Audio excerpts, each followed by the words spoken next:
Good morning and welcome to the Dr. Geraldine Tan Show. It is Therapy Tuesday, and with us, award-winning psychologist Dr. Geraldine Tan from the Therapy Room. Good morning, Jerry. Good morning from a very wet and rainy Orchard Road. The weather now is raining in Orchard Road. Temperature is 25 degrees. Well done. You're now allowed to do our weather. Okay, come in at 6 o'clock tomorrow. Very soon we need to get you in the studio, Jerry. Oh, but then again, I mean, you're so busy, right? Yeah. So what is it like usually after the show on Tuesdays? You rest for a little bit and then you get your first patient in the office. Yes, that's right. Wow. Do you call them patients or do you call I- them clients? Oh, sorry. Clients. Clients. Okay. Right. Did I say Yeah. patient? You did. Oh, I'm getting mixed up because, I mean, tomorrow is Good Morning Doctor and all that. Oh, yes. So. Sure. And You're we're calling forgiven. you Dr. That's a good Geraldine thing. Tan. Yeah. That's Okay. interesting, Jerry. Though you're a doctor, but you don't have patients, you have clients. Because my doctorate is a doctorate degree. It's not a medical Medical. doctorate. Okay. Yeah. You can't And prescribe medication like a psychiatrist No, as well, I right? cannot prescribe medicine. And I don't think the people that come here like to be called patients. That's true. that's true. Because they're not sick. That's Already true. dealing with so much, guys. Give them a break. Yeah. But speaking of patient, what's important is she has patience. Yes. She has Yes. patience, Yes. but she has no patience. Yes. Yes. So Correct. funny. She has patience, but she has no patience. Yes, correct. Okay. We're doing one of those. Yes, we are. So, Jerry, what are we talking about today? We are talking about shit life syndrome. Shit life syndrome, Did you just folks. say shit? I did. I think we were just last week we were talking about I think one of the other organizations, Architect for Life, and they deal a lot with mental health. So they're mental health advocates, and they were saying they have this program called mental health as a dirty word. So I thought, it was quite clickbait, and we were discussing what to talk about. So my intern, who is young and has full of ideas, says, "Do you know there's something called shit life syndrome?" I say, "Oh my God, how you expect me to talk about this kind of thing?" And we were chatting about it. So the team was like, "Okay, I think we will hazard to talk about it. Let's be current now." But actually, this term is not current at all. I mean, it is in this century, but then it is not a very current word either. Okay. Not current meaning it's not new. It's not new. It's not within the last, decade or so. Yeah, so this term has actually come up in the UK and the US, and is by the GPs, or what we call the GPs, general practitioners, where they see this group of people coming to them with all sorts of ailments. And in the UK and the US, what they do is then they just prescribe the antidepressants. But So when you say shit life syndrome, is it someone that literally goes to a psychologist and say, "I've got a really shit life"? Is that what it is? No, they don't explicitly say shit life, but the life feels like there's no way out. It could be like I was abused when I was young. I had no money. I had to work my way up. Then as I grew up, other things happened to me. I got a toxic boss, or I was abused, or I was bullied. So just this barrage that life keeps giving them of negativity, so they just feel like their life is shit. And, they come in and they present with symptoms similar to depression, anxiety, or they go to the doctors having headaches, stomach aches, migraine. So they do have physical ailments also. So that was quite interesting. So all stress-induced, these ailments. All life, events and how negative life was or is actually for them. That sounds shitty. That sounds real shitty. Glenn's enjoying this one. I know, He man. loves it. I have an excuse to say the word. Okay, so we're talking about the shit life syndrome right here on The Big Show and The Big Show TV with Dr. Geraldine Tan of the Therapy Room, award-winning psychologist. So who are we to argue with her? That's true. All right, let's continue to talk to Jerry about this topic on The Big Show TV. In the meantime, here's Modern Talking. So, Jerry, the shit life syndrome basically describes someone who has just had obstacle after obstacle after obstacle thrown in their way. Yeah. Oh, it feels like that Feels to them. like it, So yeah. their perception, right? And I think just a few days ago, or I could be mistaken, it could be this month or last month, I think we were talking, not we, but there was news in the news about the recidivism rate for the inmates. The The what rate? rate? Yeah. What was that? The Recidivism, reoffending rate. Reoffending Okay. rate, okay. Did I pronounce it wrongly again? I have a I've never heard the word. I haven't Me heard too. the words. I've never heard. Recidivism. Recidivism. It's like the Eredivisie. Resi. RECIDIVISM. Okay, I can't what's an even alternative spell it. word for that? Recidivism. Recidivism. So you recede back into what you were doing. The tendency of a convicted criminal to reoffend. Yeah, so you're receding back. Yeah, okay. Yes. So at the beginning of the year, the report was that the 2-year recidivism rate was at an all-time low. The what rate? Stop it! Okay. The reoffending rate. The reoffending rate. Yeah, okay. Okay, the reoffending rate was at an all-time low. Okay. But then, I think the 5-year reoffending rate was not very low. So they are looking at that. So those that reoffend within a 2-year period had lowered, which means that something that has been done whilst during the program is working. Right. But the 5-year, when they hit that 5-year mark, and they may get back into reoffending again. So we want to bring that rate down. But the thing is, we know that sometimes they feel, or these offenders or those that have come out of prison, they feel that their life is still shit. They can't get out of a rut. Their environments are still the same, no matter how we try to navigate them into a different environment. The group of people that they surround themselves with may still be very similar. They might still feel very chained by their own background. So they cannot break that cycle. And life. Is it because they're not starting on a blank slate? They kind of already have been scarred. Is that why they feel like that? Because they haven't started off on the right foot anyway. But for those with this shit life syndrome, right, it doesn't matter whether you have offended or you have done something illegally, or whether you have been abused in the past, or whether you're born into poverty. It's really sometimes not your fault. Yeah, but isn't that you why they're recidivists? Because of the fact that they're not in a good place in their lives, and so they have nothing to really look forward to, and so they reoffend. Have you learned a new word?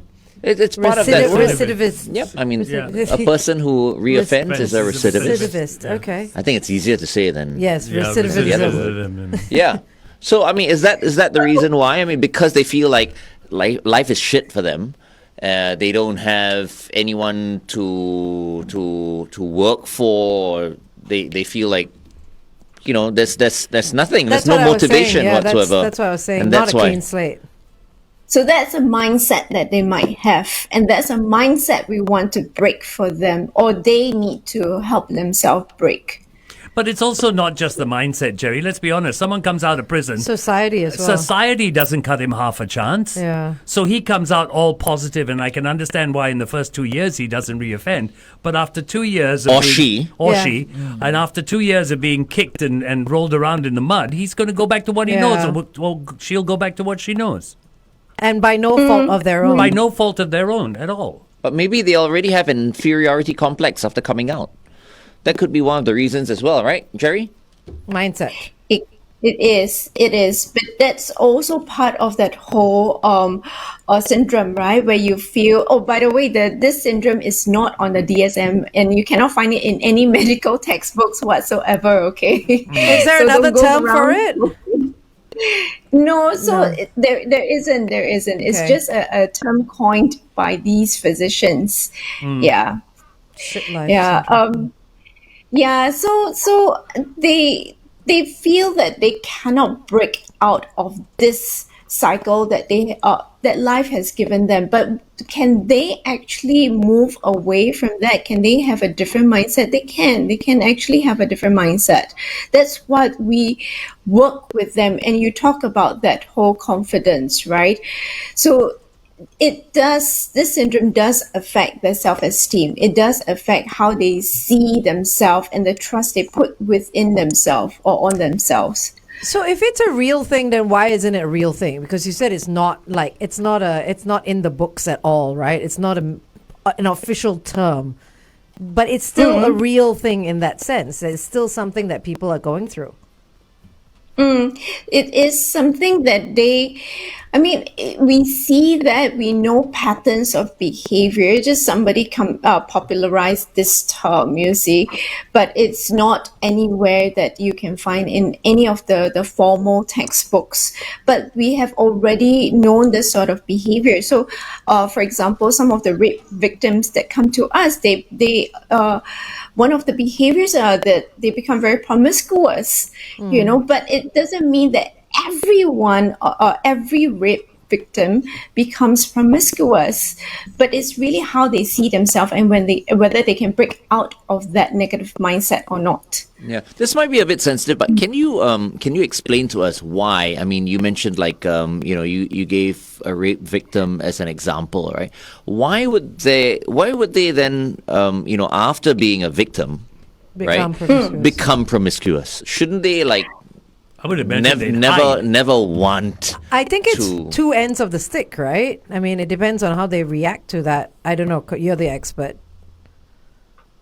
It depends. Yeah, like you say, it's really, really sensitive. So I would pick some of the clients, what they tell me, right? Sometimes they feel a lot of guilt because they're told it's called upon themselves, or they asked for it, or they should have done more to try and fend off. Some of them actually feel very guilty because the body responses, right? No matter how shocked you are, sometimes the body responds, and sex is a pleasurable feeling. So when the body gets Okay, aroused, Jerry, hold on. Okay, we're going for a traffic break. I probably won't ask you this question on air. I think it's a bit too sensitive. But traffic break. Jerry, do you think more and more people feel like they are living the shit life because of what COVID has done to us? So it was one of those talks that we had, like, is COVID going to be, one of those things that we just stay with? Like, we're hit with COVID, one wave after another wave, and before we can even just settle down, then you have the war, and then you have the inflation, and inflation is at an all-time high, apparently at 4%. No, I just heard the news this morning. Yep. And I was like, oh my gosh. And then, concurrently with everything, it's just the monkeypox Oh, that my is goodness. also, the numbers are escalating, and, it's an emergency, apparently, right? So, this generation is constantly hit with one crisis after another crisis. Can we actually get out of it? And I'll borrow what Glenn says, right? Is it worth it? Or is it FD that mentioned, is it worth it to get out of it? Because what are we looking forward to? What is the future, or what does the future look like? That's a good question. Yeah, I guess for many people it does look bleak. But we've spoken about the criminal, we've spoken about the rape victim, but this shit life syndrome can happen to the man in the street. Yeah. The man who can't hold down a job, the man who gets divorced, the man whose children don't want to have anything to do with him. Correct. He's going to go through it too. Yep, exactly. So, where there is instability, the financial woes, the environment that we are in, all these can push us down and lead us to a very negative mindset that we feel we cannot get out of. So where it affects us, right, is our careers, our even relationship. It affects our relationship. We mentioned about the health. Our health deteriorates also. You start to feel ill, and then it adds on to the whole idea that, oh, my life is really horrible. I'm stricken by another problem again. Glenn mentioned about the self-esteem part of things. So it makes it very difficult, even if they want to rise above it. So you're saying things like feel, and it's a mindset, and it's negative, and things like that. So that means there is a possibility that we can change that mindset, feel more positive, and get out of this rut that we're in. So what steps do we need to take to, move on along and start to feel happier? So it was so interesting because this group of physicians realized that, when they do consult work, it's the 10-15 minute, and they cannot sit with their patients to actually talk to them about their thoughts and their grouses. Right, so they encourage more of their colleagues to just stay with the person and just give them a little bit more time to just speak with them, which falls very nicely into all the therapy work that we are talking about right now, the mental health work, which is sitting with them, doing the counsel work, doing the therapeutic work. And I thought one of the theory or theoretical framework is really exciting, which is narrative work, narrative therapy.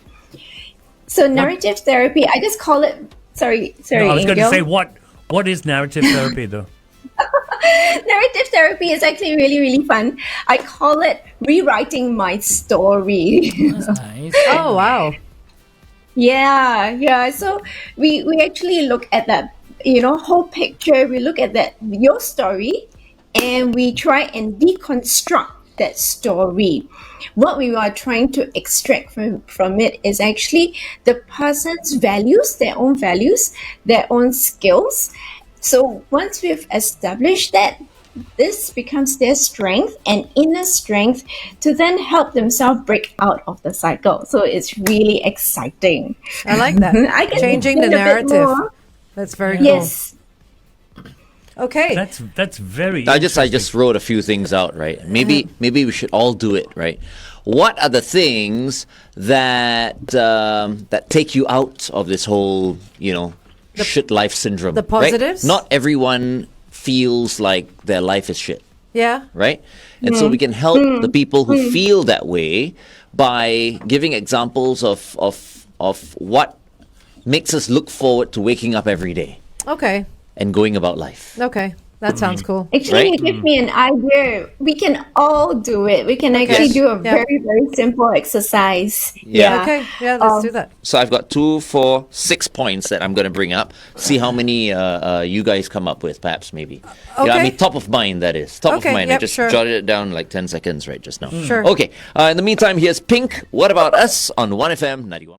I haven't even gone through the steps yet. Oh. So I was wondering how you got the points. Oh. Glenn made his own What points. makes him? I'm just thinking what makes me Wake up every wake day. up feeling happy Oh. and not feeling like, Gloomy. yeah, because I mean, as you mentioned, monkeypox, COVID, future is uncertain, in that sense.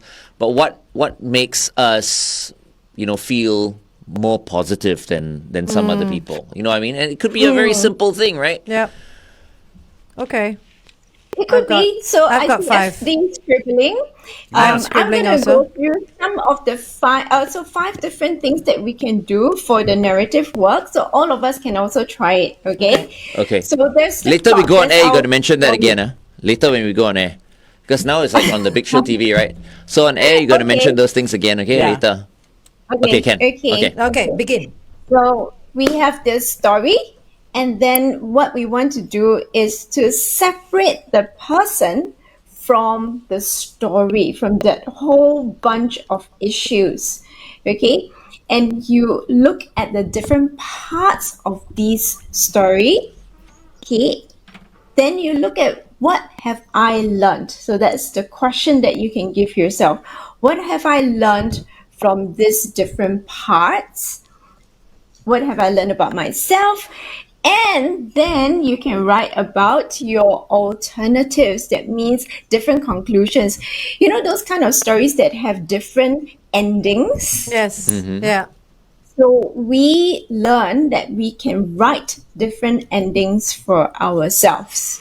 So the start of the story is always the same. And then we need to go hunting and have an adventure before we have different conclusions. And the conclusions are in our within our control. Sounds like an episode of Black Mirror, man. No, but I get that though. It's kind of like someone can insult you, and you can either get very, very angry, or you can have a different mindset and say, words are just words, right? Sticks and stones, right? So it's the way you react to situations where you can change the ending. So what we do is you have the start and you have the finish, right? We insert the middle part is the what have I learned. So where what you've just described is perhaps, how I show control is actually I do not react. I have a lot of patience. This person is just yipping at me, but I'm standing there very stoic and not reacting at all. So that is the part that I've learned. And that is the part that I realized that I can take away with me, and then I can draw my own conclusions or write up my own conclusions. Got it. Okay. Is it too heavy? No, not really. No. Not really. But I'm just thinking like for someone who's really feeling down right now, and maybe who can't think straight enough to go through what you just mentioned, Therapy. right? Then what should they be asking themselves? Should they be asking themselves what makes them happy? You know what I mean? So, In that sense, because they're not happy at this point, what would make them happy? So that's another framework that we are looking at, and you brought us into another framework. So yeah, what can I be grateful for?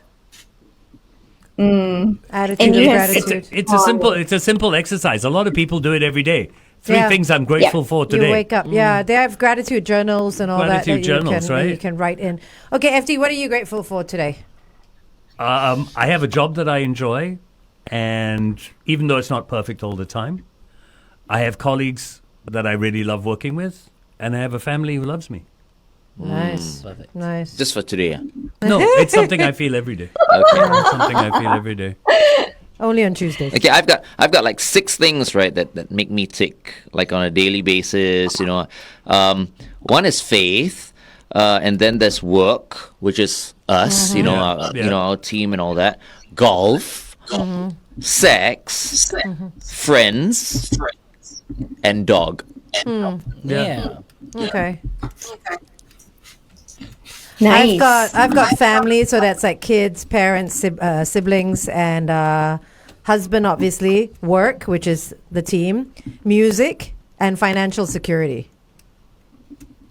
Because that, I Yeah. mean, that security Good, yeah. makes me feel secure. Okay. Nice. Shawnee? When it comes to my this list, right? So what I do is I plan my days to the T. So like if you look at my calendar, right, everything is full out. So if you ask me like, what did you do last week at this particular time, I will be able to tell you what I did. So that's how I plan my schedule, and I have this happy list, and it's something I practice as well. So I make sure that my happiness is not left to chance. Yeah. It's something I place in and schedule in. So I'm always doing something to make me happy. So Yeah. I just hope everybody does that as well. So things that make me happy, very easily, reading and learning. I like learning new things. Being creative, whether it's at work or in the spin studio. Working out every day.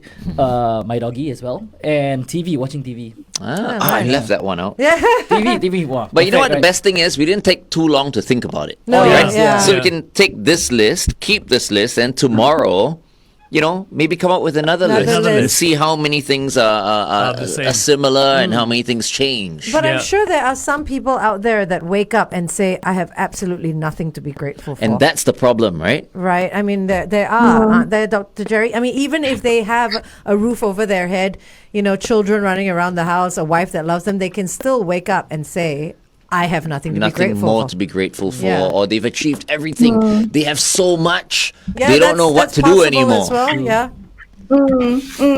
So what you've all described, right, is a lot of external, so a lot of external environment, external people, a lot of external support, external resources that you're looking at. So the part that is usually missing with this shit life syndrome, right, or negative mindset, is the internal Internal. resources.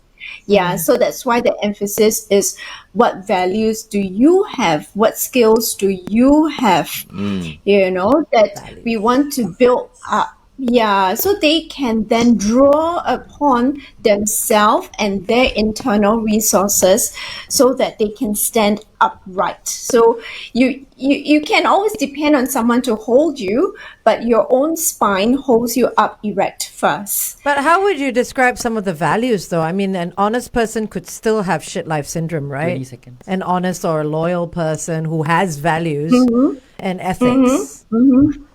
Okay, you ask okay. Jerry. Angel will ask you that question again on air. Okay. Okay. Here we go. Okay. Please stand by one traffic and 3, 2. Talking about what makes us happy every day and what we're grateful for, and we gave a whole list of things like family, work, spouses, financial security, and all that. But you mentioned that that's all External. dependent on external factors because family is and husband and whatever else. But you mentioned people that go through this shit life syndrome. It's more of an internal syndrome that an internal feeling that they're going through. Things like you feel like we need to draw on values and stuff like that. But what do you mean by values? Because someone can be honest, very loyal, have great integrity, be very ethically correct in all ways, but still have, shit life syndrome. So they're all internal, they're all great, except for their mindset. So the external does help. So it doesn't mean that we need to do away with that. We cannot do away with all the external resources. But what happens is when life dishes you a lot of like horrible things, right? You start to question yourself. And this is the narrative that we often hear. So for example, if they are abused when they were young, their perception is, I try my best, but maybe I'm still a bad person. This person is in my environment. Perhaps I also condone evilness and, bad things around me. So they without realizing it, start to beat themselves up. So the internal starts to crumble. So when we work with them, right, we want to build that internal resource part up. So where they kind of think of themselves as lousy, bad, and then that's when we look at what they have And we look at their patience, perhaps if they have been abused.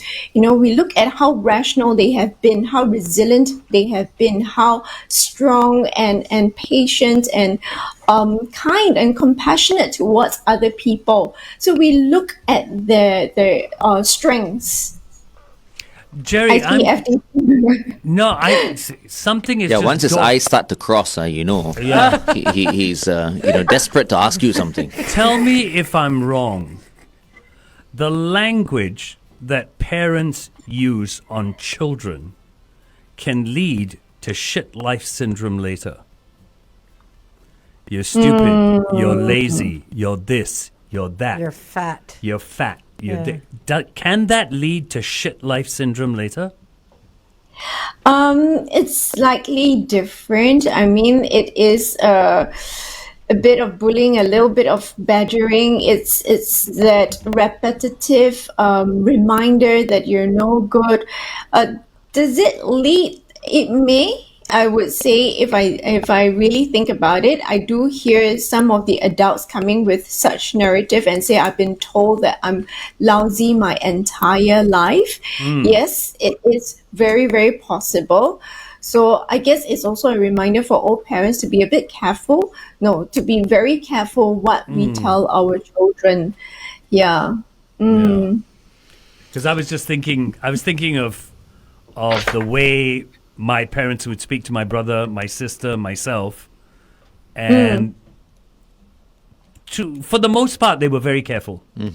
But there are certain things that were said that I remember till today. But I think parents it used to sticks tell with us everybody, Yeah, though. Yeah. I mean, back in the day, right? They used to be quite hard on us. Yeah. But I appreciate that. I'd rather hear it from my parents than an Someone outsider. else. I'm Yeah. sorry, the younger generation, don't get me wrong, this is just my thought on this. I tend to think that people in their 50s and 60s were and are stronger. Than More a lot resilient. more resilient than the people are today. Yeah. I don't know if that's entirely true. That's why the though, strawberries, because- right? Yeah. We're Yeah, calling that's them what we call strawberry strawberries, generation. Yeah, but I think for every sort of weakness that we think is the strawberry generation, I'm sure they we have a had lot our- of strengths Yeah, that they do. we didn't I'm have, sure you they know. do. Yeah. And that's why evolution happens because things change as it's a as different the- time also. Yeah, as the generations go along. But Jerry, I would like to find out like what we can do and how we can spot the signs and the symptoms of people around us maybe that go through shit life syndrome, and maybe we can do something to help them as well. Let's continue to talk about it on the Big Show TV. I think this is why, that book, The Purpose-Driven Life, Yeah. was such Yes. a bestseller. Yeah. Because we're talking about shit life syndrome and all that, and this mainly affects people who feel they have no purpose in life. Yes. Let's continue to talk to Jerry on the Big Show TV. In the meantime, here's Michael Jackson. Remember the time on one. So is that true? Do all people with shit life syndrome feel like they don't have a purpose in life? It takes away the joy in life. I would put it that way. So they would want and they yearn to reach somewhere, but it may not feel very pleasant, or it feels very bleak. It just feels very helpless and very far away. So that goal seems to be very far away. Could this be more of a medical condition than anything else, Jerry? Depression, Right? right? I mean, Yeah, as in, so many of them. Yeah, many of them depressed. present with symptoms of depression, and that's why the doctors who initially first coined it were giving out a lot of antidepressants, and they were wondering why they were doing that. You see, and they realized these doctors actually felt helpless because they needed to sit with the patients to just hear them out, but did not have time. So all they could do was to give medication. So do people with depression almost always have shit life syndrome? No, No, really? It is a clinical disorder, and No, it no, can I'm- strike okay. anyone at any time. But when they are hit with it, they go into a deep, deep, deep dark hole, and then the narrative comes. So sometimes it's not because they're exposed to a barrage of negativity in life. Sometimes their life is, and they will tell you, I have everything going for me. I should be happy, but I'm not feeling happy. So they can tell you that. So it doesn't mean that if life dishes you all the bad things, you would you automatically have depression also. Right. No, I meant the other way around. People with depression, Yes, do they yes. automatically have People shit with life? No. depression, it doesn't work the other way around Right. also. Okay. Yeah. Okay. Okay. So what do we do? How can we help? So yeah, the if you do notice the narrative like I'm no good, I'm bad, I was just horrible, my life is just going nowhere, you can sit with them, just like what the doctors realized, they just need a friend. They just need someone to sit with them, to chat with them, so that they can clear some of their doubts and cobwebs and be affirmed. If it's really bad, right, and you don't have the bandwidth to sit with them and chat with them, send them along to the counselors, the psychologists, that would definitely help. You can try a little bit about what we spoke about today, the little exercise Glenn gave us. What are we grateful for? Or you can try and see if you can do a bit of rewriting of your own story also. So that's something that we all can do. And I borrowed my little girl's yarn. So she's into some weird knitting things. Okay, it's not weird. She'll scold me. Yeah, so it's, if we look So at cute. it, right, I cannot make sense of this ball of yarn, right? But she can make sense of it, and it becomes such a beautiful Cute. octopus. Yeah. Oh. So Right, when yeah. life dishes us, just a big mess, I like we that one. have that position. I like the big mess. To turn it looks it like into something mentaiko beautiful. salmon. Why does Salmon- it look like sa- mentaiko salmon? Salmon mentaiko. Well, that's what Glenn sees. Put it in my mouth. Oh. I'm sure it won't taste so good. No, but yes, so when life gives you a big messy ball of nonsense, you can always turn it into something that is really, really nice. Yeah, I love that. That was yeah. awesome. I That was love very, that. very Yeah. nice. Nice way to say it. Thank you, Dr. Jerry. Wait, is it time? What? I mean, no. Oh, no, not yet. it's No, fine. not yet. No, not yet. We're not Not yet. kicking you out yet. It sounded like you ended. You were like, okay. Okay, did you? No, we're still. Are we on the? We oh, are yeah, on we are on the Facebook. Big Show TV. Facebook, Yeah, when we went on air just now, did you give your five? The 5 points. Oh, no, No, she did. I On realized air. Not on air. Not the points. Not the points. Yeah. Not the points on it. Yeah. Not on air, right? Yeah, So I think maybe. we were going through the different what we are grateful for. And Yeah. then, all stuff. yeah. We can do that in closing. the again. narrative. Yeah. Yeah, when we go back on air after. After Elking. After 2 minutes. Oh yeah, that's right. About 2 minutes. Yeah. Okay. Jerry, Eugene Tan has come onto our Facebook page and he says, I'm sure each of us would have experienced the shit life syndrome at one stage in our lives. Yep. I guess the key, he says, is how we pick ourselves up out of the slump and soldier on. Is that Yep. correct? Is it So about that's why- soldiering on? Well, even if you soldier on, you need to know what you have, right? What kind of resources or what is in your backpack that you can draw on, right? So that you can pick yourself up and continue to move forward. Yeah, I guess, I mean, let's not be fixated on the word soldier, but really to move forward. And how can we move forward constructively? What do you say to someone who's in a shit life syndrome right now? Wakes up in the morning. He's listened to us. He goes through his day today. Tomorrow morning he wakes up and he goes, "Damn it! I just can't find the positives." You just have a glass of whiskey. Actually, you know, At You- 9 you know, o'clock. every The positive positives will is a find whiskey. What do you say to I that just person? added whiskey to my list. He's that's- trying. He's trying, but he just can't Yeah. find the stuff that's going to help him move Because forward. everything is so bleak, right? Yeah, you've become so negative. What do you say to someone like that? But we're not looking for the positive. So gratefulness is when we already have a lot of resources and we feel quite settled and we go, okay, I can look for that silver lining. Yeah. But when you're really, really dark and really down, it's to see what tools I have on hand. So hence we're looking for their skills. Hence we're looking for their values, their own ability to be able to, hold themselves straight and start to move forward. Yeah, because we're talking about some people who have bad days. We're not talking about, these people, right? Because as Jerry just said, a lot of us, we have the resources, right? But there's some people who don't. And when we talk about shit life syndrome, we're talking about a prolonged period of time. As in, it's not just us, It's not a we've got one-day like thing in a a rush. week, Not a bad we're day. great, No. and then next week we've got a day that's a bad day. The shit life syndrome meaning He's been going through this for weeks. That's what I'm saying. For weeks? Well, let's say he's been His going through entire this- life. Let's say he's been going through this for years. He's listened to Jerry today, and tomorrow he wakes up and he goes, I'm going to spend time. I'm going to search myself. I want to find my value. I want to find my skills. My I want to find gratitude, my yeah. worth. I want to find these things. And he sits down and he starts to think, and nothing comes to him. What happens then, Dr. Jerry? I say go to church. I mean, I'm not kidding. Faith is Yes. something that people Faith turn is to, something, yeah. yes, that can turn things around. That is Yeah. what I would do. Right. That is what I would do. But Jerry, what would you tell someone like that to do? So the spiritual part is important because the spiritual part allows you to understand that you are lovable. And sometimes when you're in a very low state, you cannot see that you're lovable, and you have parts of you that it's nice, that is, good. Not only good, but also it can be very great.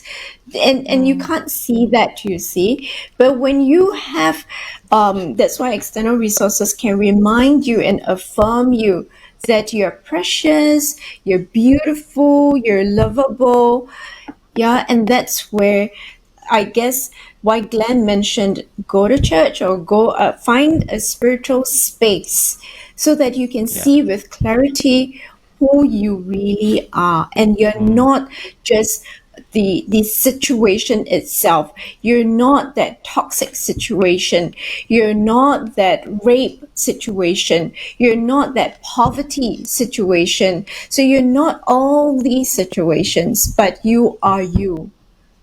Love that. You're precious, you're beautiful, and you're lovable, Yeah. and you're beyond all that. And we just want to make it Stand clear, by. it's not for everyone. I'm sure some people are going like, yeah, for sure. Happy. 100%. Yeah, no, Glenn. yeah. You were going to tell us about your 5 points just now. Oh, Perhaps yeah. maybe we can do that. Yeah, so we're looking at the narrative work that we can use. So we can look at that story. We separate the story or the issue from the person. Okay, and we look at the different parts. You ask yourself, what have you learned? So it's that big adventure, right? What have you learned from this adventure? And then you rewrite your story from that point forward. So you look for an alternative ending for yourself. So those are the 5 points. Okay. Okay. And make sure the alternative ending is a good ending. Right? Well, you can, of course, when you draw your ending, you want it to be a good ending, right? Yeah, I mean, some people they hope. want to challenge themselves a little bit more. wanna So be like a- bad ending. No, Christopher Nolan, that, no, Inception that ending. defeats this whole day that we've been talking. What are you talking about? No, it's Keep a the good thought ending. No, Happily ever after. but you guys laugh. What Glenn said is a possibility. What's that? I start to write, and that ending doesn't end up happy. Yeah, some people just It's real. Yeah, It's yeah. they real. want to feel some pain. 100%. No, it's just that that's the way because I am so negative, because I am so in so much pain, I can't see the happy ending. It is a real thing, and we do need to talk about it. But it's also real that we need to be positive as Yeah. well, and try and Yeah. veer people off the negative path, and say there is a possibility to be happy. Yeah. Go Yeah. and write all the great stuff that you want to go through. You want to see the ending. You want to see that pot at the end of the rainbow. I think for the majority of people, and Jerry, I mean, you see, clients. I almost said patients again. No. Yeah, you see clients all the time, and I personally feel I think it's easier for people to be negative than positive. What do you think? It's easy to slide down the slippery slope. So I guess when I put the narrative work out there. It is a framework, but now that you mention it, if you're going to write a negative ending, then don't write. Sit with someone. So in the session or with a therapist, what we do is we navigate together with you. So we help you with it. Yeah, because you're right, FD, because sometimes you cannot see past that pain and you need a little bit of help, and that's what we are here for. Yes. So if you're going to write a negative ending, exactly, then it becomes extremely dangerous. Now I regret just sharing that. Like if somebody writes that and it becomes negative, oh no. So maybe someone needs to sit with someone else to help them, sort of steer them onto a more positive path. Yes. Yeah. Could So that- if a friend can sit with you, yep. Could that be done with a family member as well? Oh, no. I just Sorry. checking. As long as the family member, the friend is non-judgmental. Yeah. So yeah. How many you family don't want members are non-judgmental? All of them are judgmental. But now we are more aware and we are more, educated about, our own thought processes. They're still it judgmental. can. Exactly. They'll pretend to be Yeah, non-judgmental. they'll sit there and go, "Oh yeah, Yes. are you sure you don't want to do Correct. that other thing that I mentioned?" In bed, when they're with their husbands, they'll start talking about that Pillow person. talk, right? Yes, Like, pillow can talk. you believe will Glenn end. said this? Exactly. I have just the code for it, okay? Then I will end with that. Okay. So I pulled something out from Pinterest because I know the young ones always love to go to Pinterest. So I don't know who the author is, okay? But I thought it's really beautiful. So the quote goes, "You know my name, not my story. You see my smile, not my pain. You notice my cuts, not my scars. You can read my lips, not my mind." So I thought, it was very nice. Yeah. It's beautiful. That's so true, though. Yeah. Very Yeah. true. Very Yeah. true. Yeah, I mean, you never know. I mean, you're looking at your friend at the office don't or your know. colleagues and all that. They all seem, so with it and Yeah. happy. But, everyone is going through something. Absolutely. So be kind to everyone. Yes. Yeah, don't be judge. kind. Be kind. Yes. Don't just be No kind to judge. animals. Be kind to people as well. Okay? And family members, stop judging. Yes. See you Stop in January, judging. Sometimes it's better when you family members just shut up. Okay. Thanks, Dr. Jerry. Thanks, Jerry. No worries. Have a lovely National Day next week. Wait, hold on. It's National Day next week. Not yet, No, not no, yet, no, not 2 yet, weeks, not 2 yet. weeks time. Two We'll weeks. see you next week. Oh, you gave me a shock. You're I didn't there buy next my. week, no? I didn't Next buy- week is the 2nd We're of still August. in July. I didn't. Listen, I didn't buy my National Day shirt she's yet. like, I'm going. Jerry Yeah, no, wants a go, public no. holiday. Not yet. not Okay, yet. we gotta go. All right. Okay, take care, Bye. Jerry. Bye.